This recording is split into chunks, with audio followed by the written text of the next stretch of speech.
I've been thinking a little bit about our culture and our thinking and work and money. We, many of us anyway, go to work to make money. And our work is often strange in that it's conflicted and it's duplicitous. So while the car salesman is pretending that his car is the best and maybe even has convinced himself or herself of it, they secretly know that this whole job is just a lie and that cars are dangerous and selling them is crazy. And there's a part of us that knows that the quote jobs unquote we do, there's something wrong with them. We do them anyway, and I guess we do them for money, or so we tell ourselves, and many of us anyway. Some of us have jobs that are more fulfilling and more rich, deeper, but even most of those jobs are infected with the same kind of duplicitous conflict. And it occurred to me that we work against nature and we work against our own sanity and our humanity. And we pretend that this is all well and good, and we pay our taxes, which fund many terrible things and fail to fund many beautiful things.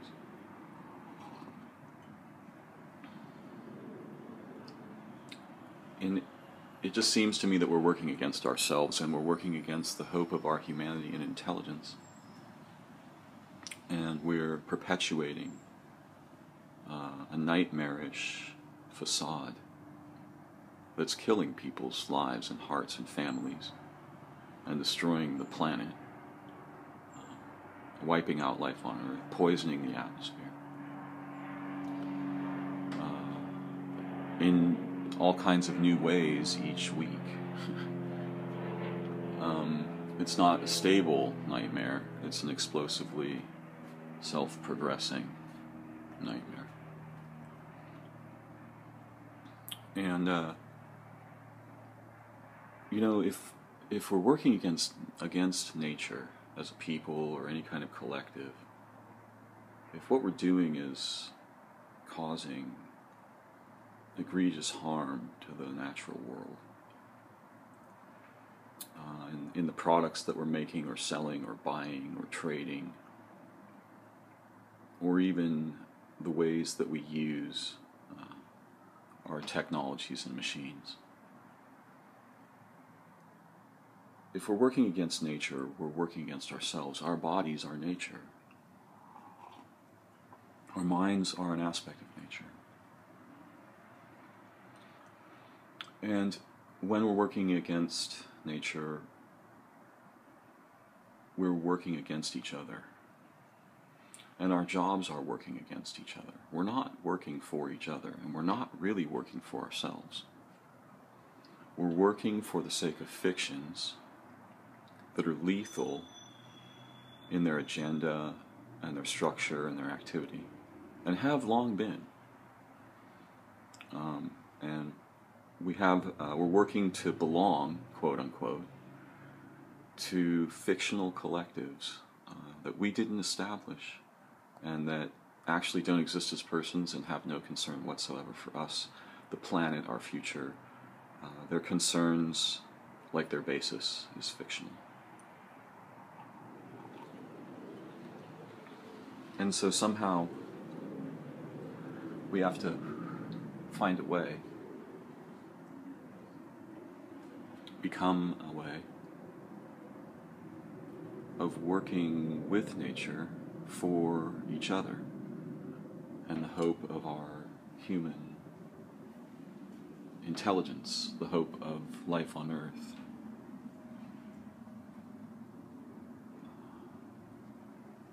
The hope of belonging to authentic collectives.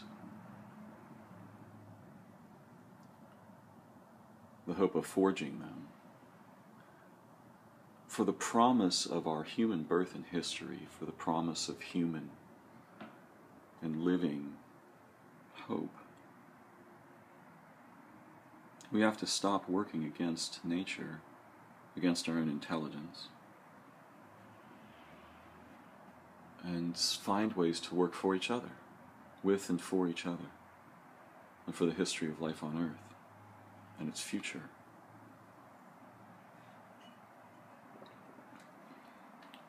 I'm not disinterested in money or wealth. I don't have much of either. But most of the jobs that I've worked, I worked them primarily for the benefit of having a role, being useful to others, solving problems, learning. I needed the money to pay the rent and buy the food and fund the car and things like that. But I didn't see the job primarily in terms of what it paid. Cash-wise, I saw it in terms of how it paid off by giving me opportunities to serve others, solve problems, and learn excellent skills. I wanted to learn, and I felt that in every situation I was in, even in those that were duplicitous and conflicted, I could learn how to see both what a better way might look like and what was wrong with this one.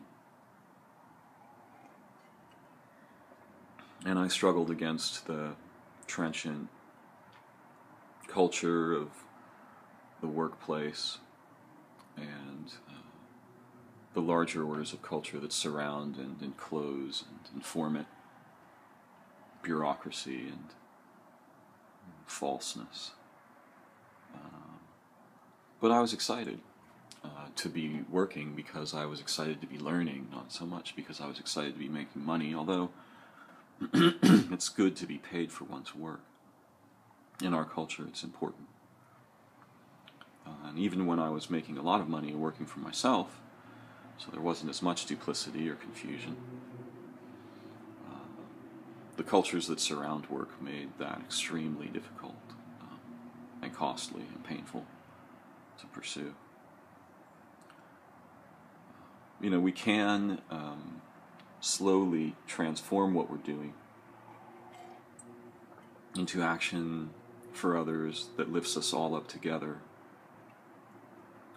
whose primary pay is in humanity and new forms of intelligence and ways of being human together, understanding our place in nature and its potentials, the potentials of our minds and our human birth, rather than having the results of being sold back broken copies of that could never work and are based on lies, and then living our lives out working in roles within these fictions that are destroying us and everything that's true and beautiful. So I think there's another way to work together, and I think we can learn it and practice it.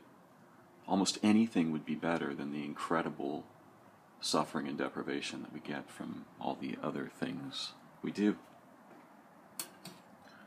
If I work for you and you work for me, and after that other things are secondary, we've got a shot at a very different way of living and being and seeing our humanity. And it's not a question of capitalist society or communist society. It's not a question of the stark polarities that we're often faced with, as if we had to decide on one or the other. No, there's a kind of liquid democracy where people learn to see and work together with and for each other, that happens rather naturally if the context will even allow, never mind support it. And so it's obvious that we must establish and sustain such contexts together. And I hope that in the ongoing conversation and discovery, we will see that any other choice is really quite unthinkable.